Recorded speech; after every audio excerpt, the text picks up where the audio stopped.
I wanted to make this video about being alone.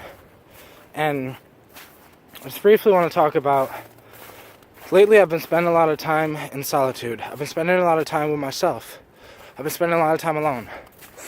I'm down by the river by myself. I've been going down here by myself, for a few days now. I got back into my morning routine. I stopped doing my morning routine for a while, but I got back into it 3 days ago or 4 days ago. And, I've been jogging every day, at least a mile or two every day. Today I did 100 push-ups instead of 50, so I was pretty proud of myself for that. But I just briefly want to talk about being alone, because here I am by myself, and I have been a lot for the past probably a month or maybe even a month and a half. I spent a lot of time alone. Now I've had friends come over, and I've hung out with friends, talked to friends, and whatever, but most of my time has been spent by myself.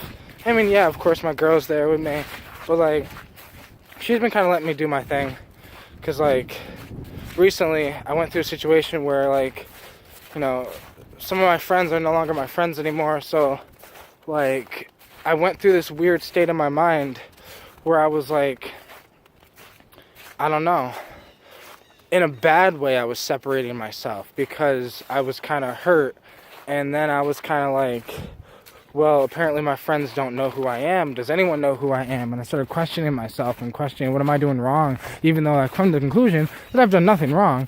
It's just time with myself has allowed me to remember who I really am. And it's allowed me to remember that there's situations that are going to happen to you in life. But, there's going to be people in your life that come and go. The friends you have today might not be the friends you have at the end of your life. The people in our life today might not be there tomorrow. And I genuinely have found out, and I've genuinely just come to the conclusion that it's self-love. Being alone for the past month, basically, by myself. I've just kind of spent time with the plants. Been connecting with plants and herbs, plants like motherwort, plants, obviously like cannabis, wild dagga, clip dagga, blue water lily, white lotus. I've been connecting with these plants, and they've been kind of help guiding me. And I've been, in a way, with motherwort, I've been kind of on a plant dieta, in a way.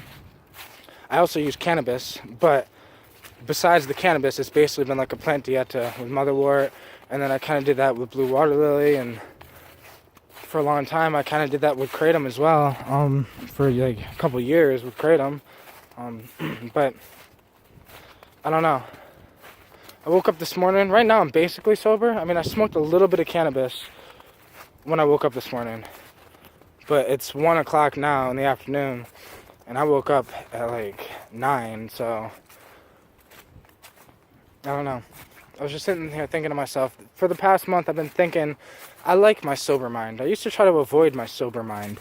And when I say I like my sober mind, I'm including no caffeine as well. Take it from someone, I've done a lot of different plants and herbs and substances and things like that, but I even notice when caffeine is in me, my mind is a little different. There's this clarity that I have right now that I usually don't have. And maybe I've been getting this clarity recently, and maybe it could be the motherwort and the cannabis and all this healing me because the intentions and the reasons why I'm using them. But I generally just think that spending time alone, it's not about being sober, it's not about whatever, it's just spending time alone has allowed me to remember who I am, and it's allowed me to fall back in love with myself, because I feel like that's a lot of people, whoa, almost fell and busted my ass. I feel like a lot of people don't like spending time alone, right? So I feel since a lot of people don't like spending time alone, I feel like that might be because maybe people don't like who they genuinely are, or maybe the self-talk in their head isn't as positive as mine, because I have a very positive, I gotta jump, but I have a really positive inside voice. The voice inside my head is very optimistic. I'm very optimistic with myself. Holy fuck. I'm gonna stop talking real quick to show you guys something. So, the river is so high right now that this is usually where I would walk, and right there is the path, and the path is all underwater, and I was about to go meditate. It's so crazy because I'm going to show you guys the tree that I meditated on the other day. I might still be able to meditate on it, but it's so crazy that the water is this high, because that was a drop down right here. Like, see where I'm at? Trees right here. Trees close to the water, but that was a drop down. That was a pretty deep drop. I don't know, the river's really high right now. Nah, I'm probably not gonna meditate there. I don't know. I'll find somewhere to meditate.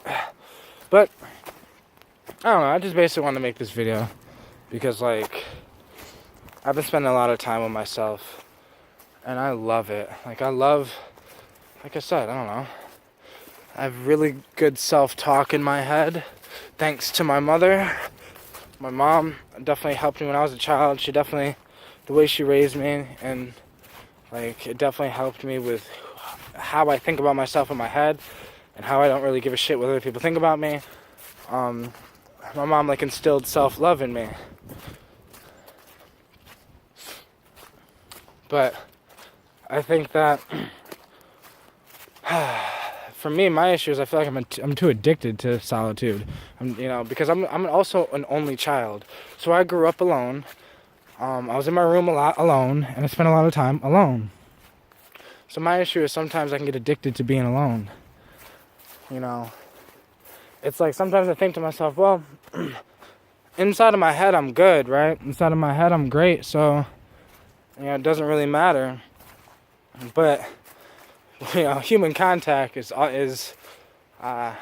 very much needed. But at the same time, when you're on a spiritual path trying to get to know yourself and on the path to enlightenment and shit, I genuinely feel like when you're on this path to enlightenment that you probably should spend time alone, because the most insightful, deep, psychedelic insights that I've gotten from psychedelic experiences have all been when I was alone. I've only had one now I've had hundreds of DMT trips, but I've only had one breakthrough with somebody there. Every single breakthrough I've ever had has been when I was alone. Every single lesson has been when I was alone. This is insane. So usually, this is the spot where we sit and chill. It's all underwater. Besides, right where the log's at, right where I'm gonna meditate. I just gotta find a way to get down there without fucking myself up. But yeah. Let's try this. That's funny. It's like barely. The water's right there. But I'm about to meditate, guys. I mean, if you hear the sound of the water, it's beautiful to meditate to moving water. Don't be scared to be alone. Go down by a river. Go down by a river by yourself. Go, I don't know, in a tree. Go to a park. Go somewhere. Go meditate. Think to yourself. Be with yourself. Yeah. Enjoy yourself. Enjoy time with the self. Peace out, everyone.